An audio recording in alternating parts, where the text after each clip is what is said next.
Hi guys, hope you all are doing good. So in today's video, I'm going to share with you the products which I would use for my everyday makeup look. And all these products which I'm going to share are under budget. And all these products are mostly easily accessible for anyone and everyone. And also I've given you a couple of options if you are looking for different types of lipstick, of eyeliners too. Of course, I did not add eyeshadow palette because I myself will not wear one on an everyday basis. When it comes to eyeshadow alone, again bronzers and contours also I haven't added in this one because I wanted to keep it as simple as that for a person who is stepping into makeup, wants to wear it easily. This is a look which I created using all those products. There is no drama in this makeup look, and also there is no drama in the makeup products too. There is no two-step for a blush. I haven't even used a foundation for this look. I genuinely like the way how it turned out. So yeah, I hope you will like it. To begin with skincare guys, this one I'm almost done with it. I'm using this one from Ordinary. This is their natural moisturizing factor. So when it comes to skincare, always choose a skincare which just matches your skin needs. If you have a dry skin, invest on something which is creamier and a bit heavier than a gel based moisturizer. So this one for me works great. The consistency of this one is creamy but also not heavy, so I prefer to use this one. Even if you're not investing in makeup, do invest in a good skincare that is going to keep your skin looking young and fresh even without makeup. So I'm going to be very realistic with the products. These are the products which I really used and it worked for me. Okay, so to begin with, I'm using the primer from ELF. I'm sure not all of you are dry skin over here. This one works too good for an oily skin type. So if you are an oily skin and want your makeup to last for a longer period of time, try this one from ELF. It's a dupe for the Milk Hydro Grip Primer. Don't reach more towards this primer. For my skin type, this primer is too much for me. I already have a dry skin, and adding this to my routine would make my skin more drier. I tested it twice in a good humid condition. It works well. But on the other days where I really don't want a primer, I generally skip it and use this setting mist from Milani as a primer and get rid. But consistency feels a little bit gooey, but I must say that once you apply on the skin, it's not that gluey. It really gives a tacky feel without feeling the skin laminated. You get right, it looks like that, but it is not that tacky or something which is unmanageable. Now, as I said, since I'm a dry skin, I'm going to go ahead with the setting mist.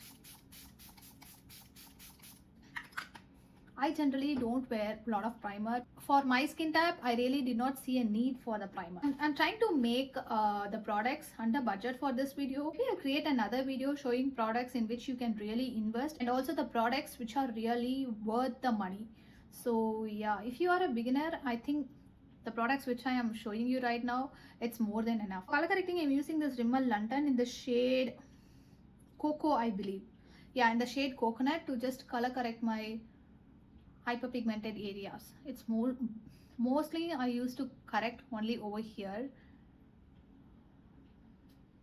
In general, for everyday makeup, I'm least bothered about the dark spots and pigmentation, a tiny bit minor pigmentation which is peeking through. Really, it's okay for me. But if you are someone who is pretty much bothered about all those things, then you can spot conceal using the same concealer. I'm suggesting this one because it is under budget. But if you have budget to invest for two in this range from L'Oreal, then you can try and buy this one. For everyday makeup, I think this much of color correction would be enough. It's my preference to have it like this, but then again, it's your wish. If you are going for a full-on glam makeup, then I think you need to color correct wherever you have pigmentation with a little bit of more quantity. So this is how we are looking. As you see, right, the hyperpigmentation over here is gone. Where it's gone. This shade, right, from Rimmel, the coconut shade, is way too dark for me, so I'm being very mindful. But if you're having a shade which is just a couple of shades deeper, not as dark as this one, then I think you can go a little overboard with it to use it to correct your skin overall, not just an hyperpigmentation. The best concealer I have ever bought. This is from drugstore, and I just use this as a foundation too. So I apply like this. It just blends effortlessly. There is no need to put a lot of efforts to work this. You know, there are concealers which really you need to be mindful on how much you apply and how you apply, what brush to use. This one I can work with any brush, how much ever I want. I can apply, I can reduce the intensity, whatever. I can do anything and everything with this concealer. I use this as a foundation too to cover my base. So today I'm using it as a foundation. I'm using a brush. This one is from Real Technique. Again, this is under budget. I'm drenching it with a little bit of setting spray. If you don't want, don't do it. Instantly covered up the skin without effort, no tugging, no pulling, no patchiness, nothing. Easy application. I'm focusing on the center perimeter of my face and then dragging it to the outer perimeter. So it's going to be nice blended and no harsh edges. All the products under the L'Oreal True Match range is top notch. This foundation is also one of my favorite. If you really want a foundation, then try this one from L'Oreal. This is a True Match Serum Tinted Concealer Tinted foundation in the shade Tan Deep 728. Must try. If you're in India, I'm not sure if it is available, but if you can get your hands on this one, must try. It does not oxidize badly. It does not, give it the heavy feeling. It just works well. There are a lot of videos in which I've used it. You can just go and refer it if you're looking for a shade match and all. So yeah, here we are done with the base. In my everyday makeup, I generally don't use any concealer to highlight and all. I just go ahead with blush if I feel I need to wear a blush. Again, for blush, I'm using this one from e.l.f. This is in the shade called So Mauve, and it's not highly pigmented. Goes well for any kind of makeup looks. It gives a very next to natural kind of look. So I just apply it. But if you really don't want to apply blush, then you can skip it. But I would say don't skip the step, because it's going to bring back the warmth to your face. Instead of using a bronzer or a contour, use your blush alone. That's going to give a little bit of definition and warmth to your face after applying the concealer and stuff. And this shade in particular, it's not heavily pigmented, so you can just work on it with your own time. For a beginner, this blush is a piece of cake. You can easily control the pigmentation, especially this particular shade I'm talking. If you are around my skin tone, this shade is going to be very subtle and easy for you to apply and control it. So can you see? It's just giving a slight flush of color without being too flashy. Using my NYX Can't Stop Won't Stop powder. This is the one which I loved in drugstore, and I just emptied it. I'm not going to do any concealing. Instead of it, I'm going to take my NYX Can't Stop Won't Stop powder and just powder my under eyes. This is going to give you the brightening effect too. So for an everyday look, I generally don't do too much of concealing and brightening and all. I love to keep it as much as less as possible. For me, the everyday routine, it's like less quantity and also less number of product. I would try and keep to minimize the number of products I use too. So if I am a beginner, right, and I don't want to invest in too many products, and also I want my product to be long lasting, then I would really concentrate on the amount of product I use on every day. So whatever products which I'm showing right now are decently pigmented and going to give you the coverage which you expect in single use. Basically blush, if you take one drop, one swipe, it's going to give you the pigment to cover both the sides if you are a beginner. So similarly, even the concealer, right, if you are managing to use it as a concealer, one swipe each side, it's going to cover your face. If you're trying to use it as a foundation, then you might need a couple of swipes. So as you could say, there is a little bit of shadowing going right here, which doesn't look bright, but of course it's not that bad, but still I wanted to cover that. I'm going to take a concealer brush like this and take the same powder in the brush like this, the extra like this, then going to press the product like this. Just instantly brightened up this area. Take a fluffier brush like this and pick up the same powder and ever so slightly set the rest of your face if you have an oily skin type. For eyebrows, I have two options. One, going ahead with a pot like this. This one is from Maybelline. I've used this for years. It works so well, and also it lasts for a longer period of time. But make sure the pot is dry and slightly. If you are a beginner, don't know how to do an eyeliner, then try to use a powder eyeshadow to do your eyebrows. But if you know how to do it, then this one from NYX Epic Ink Eyeliner is the best, and it is like the best in the market right now. You can easily compare this one with any high-end eyeliner. This will never fail you at all.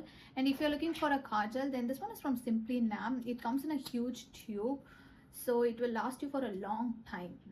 There is still product. I'm not ready to open it. I'm not sure if I break it. So this one is the one. So for today's sake, I'm going to use this one with a small brush like this and apply.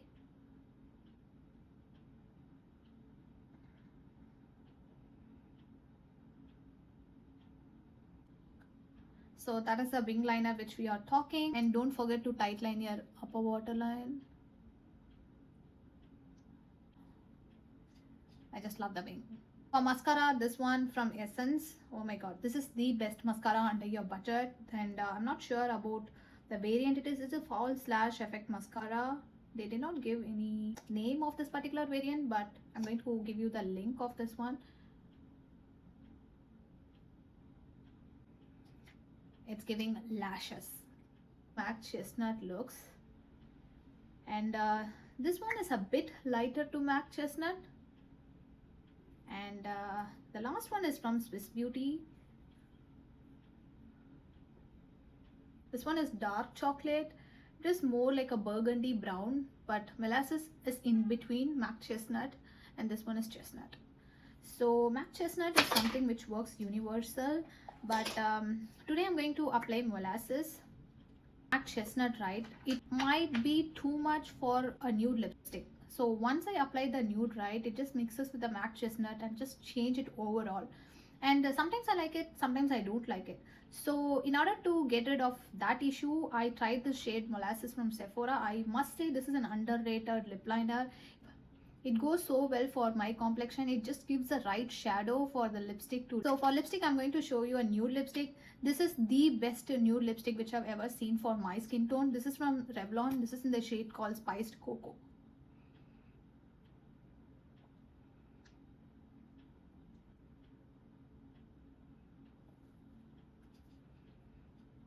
So this is the nude we are talking about. Now let me just get rid of my hat tie. If you want a gloss, you can go ahead and buy this one from Rene Cosmetics. This is typically a gloss in a bottle, but I'm going to give you options. So this one is from NYX Cosmetics. This is in the shade called Brown Boundary Pushers. This is from the Shine Loud range. It looks, it's a beautiful brownie mauve. Not just that, it also has a lip gloss, but the one downside about the lip gloss is it does not hold for a longer period of time. It is more like a lip oil.